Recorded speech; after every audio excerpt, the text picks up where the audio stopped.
बिस्मिल्लाहिर्रहमानिर्रहीम। अस्सलाम वालेकुम। ये वीडियो मैं थोड़ी बहुत आपके साथ शेयर कर रहा हूँ जो हालिया में मैंने आज ट्वीट पे एक वीडियो देखी थी जो भट्टी साहब की थी। अब भट्टी साहब की बात सुन के मुझे थोड़ा ताज्जुब हुआ और जिस तरह उन्होंने कुछ चीज़ों के बारे में मेंशन किया, ख़ास करके जाम साहब को शायद जिसको हेल्थ के बारे में नहीं पता हो, एजुकेशन का बजट क्या हो उसको नहीं पता हो, और इसी तरह के बहुत सारे डिपार्टमेंट्स हैं जिनका ना पता हो। तो ऐसे आदमी को इस्तीफ़ा देना चाहिए और उनके पास लंदन में क्या है उसका पूरा हिसाब किताब होगा, याद होगा। सबसे पहली बात जी, मेरे तो ना लंदन में कोई जायदाद है, ना कोई ऐसी चीज़ है जिसका मैं आपको हिसाब किताब दूँ, और ना ही मैं वहाँ कोई बेचता हूँ। शायद लंदन वाले कुछ और लोग हैं जिनको आप जानते होंगे, मेरा उससे कोई वास्ता नहीं है। और दूसरी बात यह है कि मैं कल शायद उसी 18 तारीख का जो बजट की मेरी स्पीच थी, जो कम से कम 2.5 घंटे की थी, जो मैंने असेंबली के अंदर खड़े होके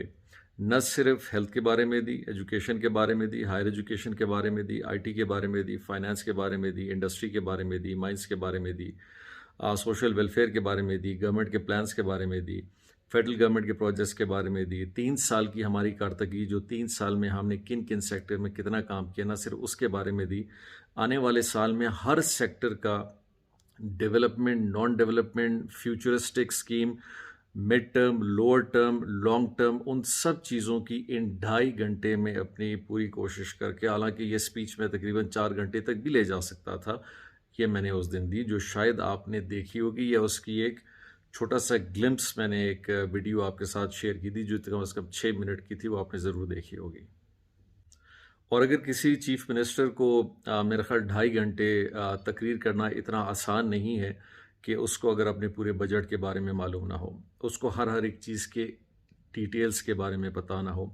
उसको ये पता ना हो कि उसने कितने फैक्टर्स, कितने एस्पेक्ट्स को कवर किया उस बजट के अंदर।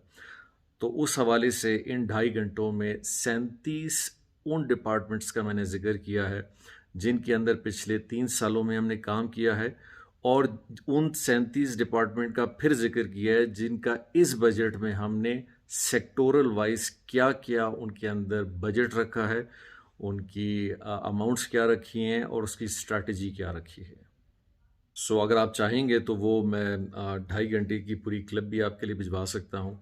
मेरा ख्याल उसको जब आप देख लेंगे पूरा, और शायद उससे थोड़ा सा एक तज्जिया भी लगाएंगे कि वो पढ़ी हुई स्पीच भी नहीं है। इस बजट को बनाने में पिछले तकरीबन 1 हफ़्ता नहीं, 2 हफ़्ता नहीं, पिछले 4-5 महीनों से हम काम कर रहे हैं, और इन पिछले 5 महीनों में तकरीबन लगभग कोई 40 सेक्टर्स के हमने इंडिपेंडेंटली प्रेजेंटेशंस ली हैं, प्रपोजल्स ली हैं, बशमूलियत हमारे मिनिस्टर्स के, बशमूलियत हमारे एडवाइज़र्स के जो कि एमपीएज़ हैं, बशमूलियत कुछ हमारे पार्लिमानी सेक्रेटरीज़ के भी जो कि हमारे पार्लिमानी एमपीएज़ हैं, और इसी तरह उनके डिपार्टमेंट्स और सारी चीज़ें जहाँ उनका टोटल डेवलपमेंट का हम असेसमेंट करते थे कि ये क्या है, किस किस एक एक स्कीम को न सिर्फ हमने देखा, उस पर तज्जिया किया, उसकी अफादियत को पूरे सूबे में देखा, यहाँ तक कि उसके कॉस्ट, और फिर उनके ऊपर फर्दर जो रिमार्क्स हमारी तरफ से, मेरी तरफ से, हमारी कमेटीज़ की तरफ से उस टाइम पे था, वो भी हमने इनकॉर्पोरेट किया। और ये डेटा मैं भी आपके साथ ज़रूर शेयर करूँगा कि पिछले जनवरी से लेके जून तक कितनी मीटिंग्स हमने बजट पे की, कितनी डिलिब्रेशंस हमने बजट पे की, अपनी काबीना के मेंबरान को, वज़रा को, एमपीएस को कितने दफ़ा ऑन बोर्ड हमने ला के ये सारी प्रेजेंटेशंस दी, तफसीलात दी, प्री बजट कितने हमने सेशन किए, फाइनेंस ने कितने सेशंस किए, मैंने ख़ुद कितने किए, यहाँ तक कि स्पेस ट्विटर पे भी मैं गया, और इसी तरह बहुत सारे वीडियोस को भी हमने शेयर किया। एक जो मेजर कन्फ्यूजन बजट के हवाले से, उसको मैं ज़रा क्लियर करता चलूँ। शायद वो मेरी प्रेस कॉन्फ्रेंस जैसे बजट हमने पेश किया था उसके फ़ौरन बाद लिया था, और एक सवाल था जिस पे एक सहाफ़ी ने मुझसे पूछा कि जी, अपोजिशन ये कह रही है कि आपने बजट से ठीक नहीं बनाया और उसके अंदर बलूचिस्तान के लिए कुछ नहीं है। तो मेरा उनको एक बड़ा सिंपल सा जवाब था कि जी, जिस चीज़ को अभी तक काबीना में पेश नहीं किया गया, जिसके बारे में गवर्नमेंट, क्योंकि काबीना, हुकूमत का मतलब है काबीना, मेरे ख्याल नए रूल्स को अगर हम थोड़ा सा पकड़ लें जिसमें सुप्रीम कोर्ट की एक जजमेंट भी है, government is defined as cabinet. एक बात मैं थोड़ा वाजे करता चलूँ कि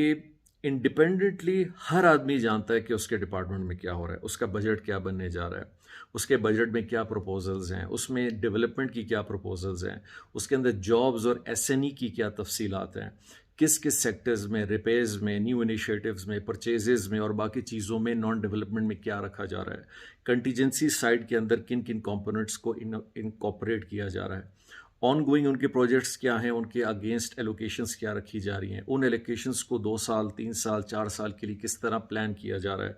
और इसी तरह नए प्रोजेक्ट्स के हवाले से क्या कंसीव है, क्या प्लान है। ये सारी चीज़ें इंडिपेंडेंटली हर डिपार्टमेंट के साथ हम बैठते हैं, उनकी ब्रीफ होती है और उनको हम एक फॉर्मेट के थ्रू इनकॉपरेट करते हैं। लेकिन ये जो बजट की किताब होती है जिसे हम ख़ास उसी दिन पेश करते हैं, जो कि नेशनल असम्बली में या किसी और फोरम पे भी इसी तरह होती है, कि इन सारे डिपार्टमेंट्स का कंसोलिडेटेड जो एक एस्टिमेट है, प्रोपोज्ड है, क्योंकि इनफरादी तौर पे एक डिपार्टमेंट को तो ज़रूर ये पता होगा कि वो क्या बजट अपने लिए प्रपोज कर रहा है। देखिए, ये जितना बजट होता है ये प्रपोज होता है, और ये प्रपोज्ड बजट को कैबिनेट में ले डाउन किया जाता है, और जब काबीना इस प्रपोज्ड बजट को अप्रूव करती है तब हम इसको एक बिल की सूरत में प्रोविंशियल असेंबली ले जाते हैं, और जब तक कि प्रोविंशियल असेंबली इस बजट को मंजूर ना करे ये बजट अप्रूव ही नहीं हो सकता है, मंजूर नहीं हो सकता है। तो जब तक असेंबली ने ये ग्रांट्स मंजूर नहीं किए, हर इनफरादी ग्रांट को हमारे मिनिस्टर जो हैं फाइनेंस, वो पॉइंट बाय पॉइंट लगभग 102 के करीब ग्रांट्स थे जो ज़हूर बुलेदी साहब ने पेश किए और उन सबको मंजूर किया गया। सो इनफरादी तौर पे हर डिपार्टमेंट अपनी प्रोपोज्ड बजट तो जानता है कि जी मैंने कंटीजेंसी, नॉन डेवलपमेंट और डेवलपमेंट में क्या प्रपोज किया है, लेकिन इनका मजमूई जो एक किताब है, जो एक बजट की सूरत में जिस दिन ले होता है कैबिनेट के लिए, उसका वो इल्म मेरे ख्याल इनफरादी अपने डिपार्टमेंट का तो उनके पास होगा, लेकिन मजमूई तौर पे पूरे हुकूमत बलूचिस्तान का क्या बजट है उसके हवाले से बहुत सारा डेटा उनके पास नहीं होता है। और यही वजह है कि आप इन सारी चीज़ों को कंसोलिडेट करते हैं। तो उस दिन जिस चीज़ के बारे में जो मेरा एक बहुत क्लियर इशारा था कि ये कंसोलिडेशन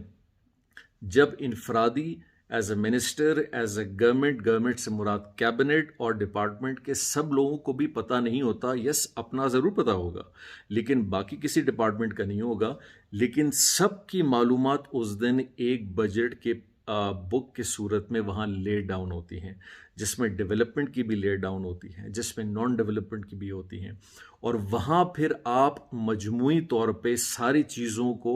देखते हैं और फिर आप ये तज्जिया करते हैं, अच्छा जी फ़िलाँ डिपार्टमेंट में ये चीज़ आई है, फ़िलाँ डिपार्टमेंट की ये चीज़ आई है, फ़िलाँ सेक्टर में ये काम हो रहा है। फिर जाके किसी भी कैबिनेट को, किसी भी इनफरादी शख्स को, किसी भी डिपार्टमेंट को उस वक्त पूरा एक कंसोलिडेटेड फॉर्म पहली दफ़ा ले डाउन किया जाता है। यस, उससे पहले इनफरादी तौर पे ग्रुप्स की सूरत में सबको बजट का पता होता है कि हम क्या प्रपोज कर रहे हैं, क्या दे रहे हैं, और वो सारी चीज़ें उस वक्त उस एक बड़ी शैटर्ड वे में ज़रूर होती हैं, और ये डेटा और ये फॉर्मेट्स बड़ी अलग अलग जगहों पे होती हैं। और जब देखें, ये बजट फाइनेंस डिपार्टमेंट का होता है, फाइनेंस डिपार्टमेंट इसको ले करती है, तो उसकी कंसोलिडेशन, इसकी अलाइनमेंट और इन सब तफसीलात को एक जगह लाने की जो असल जिम्मेदारी होती है वो फाइनेंस की होती है, और उस दिन फिर फाइनेंस इन सारे चीज़ों को इकट्ठा करती है और उसको फिर हम ले डाउन करते हैं। और मैं बड़ा इस हवाले से मुझे बड़ी हैरानगी इस हवाले से थी कि बहुत सारे लोग जो बजट को जानते हैं कि बजट किस तरह बनता है, उसका प्रोसेस क्या है, और ये तासुर देना कि जी आधे घंटे पहले किसी ने बजट दे दिया। मैं इसमें बड़ा खुल के कहूँगा कि हमारे लोग इन सारे डिपार्टमेंट्स में चले जाएं, आप लोग इन डिपार्टमेंट से बात करें कि पिछले 4-5 महीनों में, और हमारी तो प्रोविंशियल हुकूमत वो पहली प्रोविंशियल हुकूमत है जिसने बजट में जो प्रोविंशियल फाइनेंस एक्ट है वो हमने सबसे पहला बनाया है, और किसी सूबे ने अभी तक नहीं बनाया, सिर्फ वफाक ने बनाया और सिर्फ हमने बनाया। तो मेहरबानी करके इन तासुरात को अगर हम थोड़ा सा चेंज करें, इन तासुरात पे सिर्फ अगर हमने एक तज्जिया अपना देना है, और वो तज्जिया जिसकी कोई बुनियाद नहीं है, जिसके बारे में कोई डिटेल नहीं है, और सिर्फ गुमराही की तरफ ले जाना है, मुनासिब नहीं लगता। अल्हम्दुलिल्लाह आपने अगर डिबेट करना है तो आप हेल्थ पे डिबेट करें, एजुकेशन पे करें, इंडस्ट्री पे करें, रोड सेक्टर पे करें, बिल्डिंग में करें, नॉन डेवलपमेंट साइट पे आप करें, गवर्नमेंट के जो डिफरेंट इंडाउमेंट फंड्स हैं उस पे करें, फाइनेंशियल इम्पैक्ट पे करें, सोशो इकोनॉमिक जो फैक्टर्स हैं उन पे हमने बजट में क्या रखा है उस पे आप करें, यूथ पे करें, बलूचिस्तान बैंक पे करें, आपने इंडाउमेंट फंड्स ऑफ कैंसर पे करें, इसी तरह हेल्थ कार्ड पे करें, जिस पे भी आपने बात करनी है। मैं बड़ा खुला आपके सामने हूँ, लेकिन प्लीज़ मेरी रिक्वेस्ट होगी कि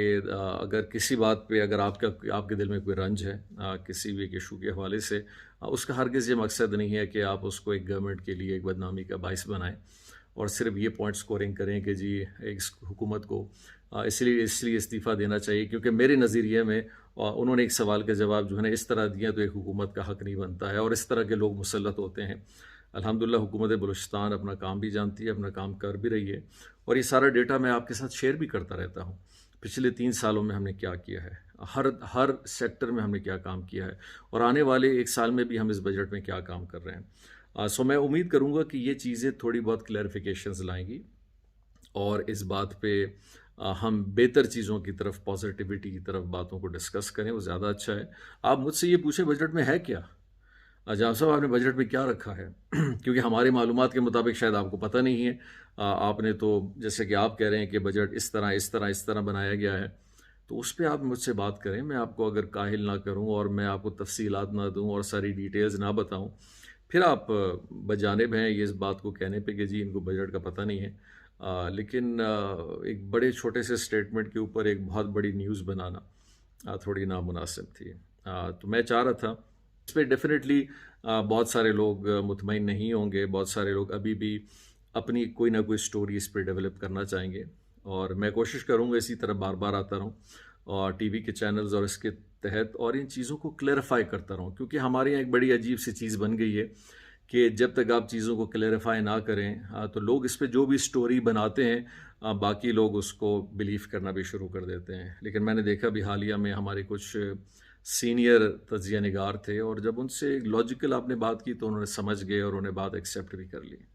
बहुत बहुत शुक्रिया आपका।